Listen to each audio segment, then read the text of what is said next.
Baldur's Gate 3 is absolutely killing it. And we just have record after record being broken for the concurrent players every day that goes by for Baldur's Gate 3. We go ahead and look at the Steam charts here.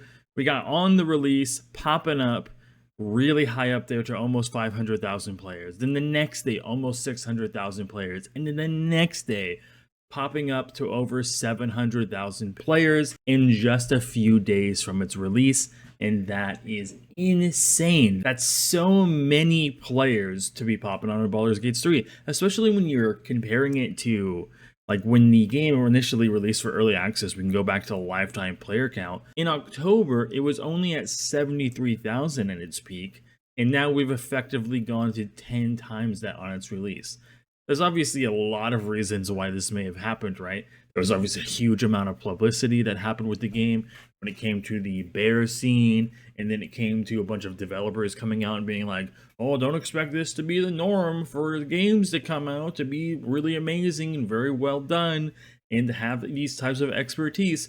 And so I think it really, all these things coming together really boosted it up to such extreme levels, which I'm absolutely loving, right? I bought the game when it initially came out in early access, and I played all the way through for Act 1. That was available at the time, going to the Underdark and getting to the boat where you go to the next place where it ended at the time. They did eventually end up adding a little bit past that in the actual early access version, but not a lot past that. So I never went back and played that. But I'm now going through and replaying the game now, and even just a small amount of time that I've invested back into the release of the game, there's definitely been some significant changes when it comes to race and character creation, when you're choosing your race and classes, all the different abilities that you have available to you, simplifying a little bit of like stat differences when it comes to races, so everybody gets a +2 and a +1, makes it a little easier for character creation. And even just in the very beginning of Act 1, right, the whole like mind flayer scene where you're on the ship and going through that, even that has been changed to what it used to be. So you used to be able to go through the first scene and you get out of your thing, you run into Lizelle, you join her, you fight the not mind flayers, imps, and then you moved on and you would find like more imps and like guns firing off of the ship trying to take out the Githyanki on their dragons. And then you would also find like other like little cultist kind of dudes that like were thralls that you could even kill and get a little bit of XP. I think it was like 1 XP, or you could heal them and then they just like jump off the side of this ship because they were just crazy. I don't know, or that's what they were commanded to do when they were no longer useful, or they just lost their mind from their what's the Cetamorphosis or Xenomorphosis, whatever the conversion into becoming a mind flayer. I forget what the word is that they use off the top of my head. But yeah, man, I'm so excited that this game has been doing so well. And I love the little even memes the community have been doing. They've been taking like screenshots of Sven and being like, oh look, he's got 700,000 people. Isn't that this is amazing? Where's the like? It's like he's doing great. He's got to be chilling. Look how he's acting. Because like over the time of the development, they've done all kinds of little things here and there that are really funny in my opinion, when they do their little like announcements to the games they've done through the years, or he'll be dressed in armor and other people will be dressed in armor, and it's freaking awesome. It's really amazing to see this very passionate studio lead and very passionate studio and development team have major success to their game. I'm sure that at this point, with 700,000 people in the game, I can't imagine how many sales they've actually made. But when we look at games like Valheim, which had a 500,000 peak 3 years ago, and I remember them posting stuff about it when they were talking like, oh, we've sold over 2 million copies, and they probably sold over 3 million at this point, that I'm imagining that just in these past few days, just the 2 or 3 days that the game has been out for, and that they've had up to 700 peak, they have probably sold close to 3 to 4 million copies already, and that's not even with a full week passing.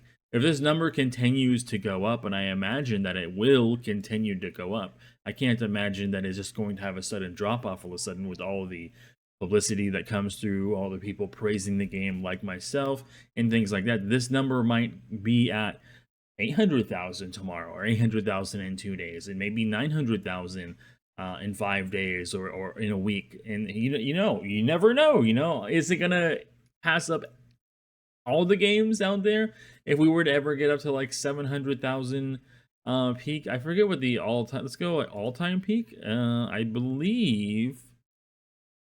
Yeah, Baldur's Gates 3 is now taken the 9th place. It was at 10th yesterday. Now it has overtaken Goose Duck.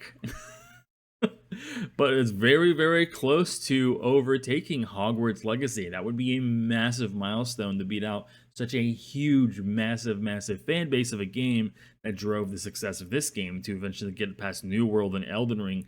Would be massive. Now, I don't imagine that it's probably going to get past Cyberpunk or Dota or Lost Ark or any of these. Definitely not PUBG. I don't know if anything's ever going to dethrone PUBG anytime soon.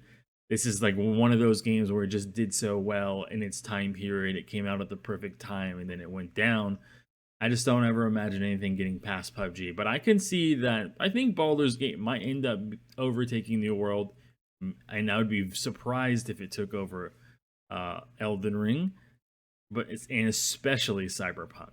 But it's definitely, I'm fully sure that it's gonna knock out Hogwarts Legacy. It's really not that far away, and if it continues on its growth pattern, I could see by the end of the weekend that, or maybe on Monday, that they would definitely happen. But I don't know. That's I guess, hopeful thinking to be able to knock out Hogwarts Legacy and New World and keep going up the chain.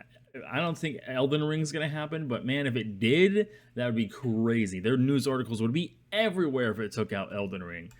But if you are still on the fence about whether or not you want to actually play Baldur's Gate 3, if you don't have it, if you like RPGs and you don't mind turn-based games, I personally really do like turn-based games, but I like pretty much all styles of combats of games, other than maybe FPSs. That I'm a little like about. Like, I'm not like a big FPS, like first person or even third person shooter kind of guy. But everything else I'm good with. But if you're good with turn-based combat, especially if you like tactical combat, or you're a huge fan of D&D, or you've always wanted to get into D&D but don't really have the people to do it, I highly suggest that you pick it up because it's doing damn well. And I think that most people who are going to be interested in those things are going to have a really good time with the game.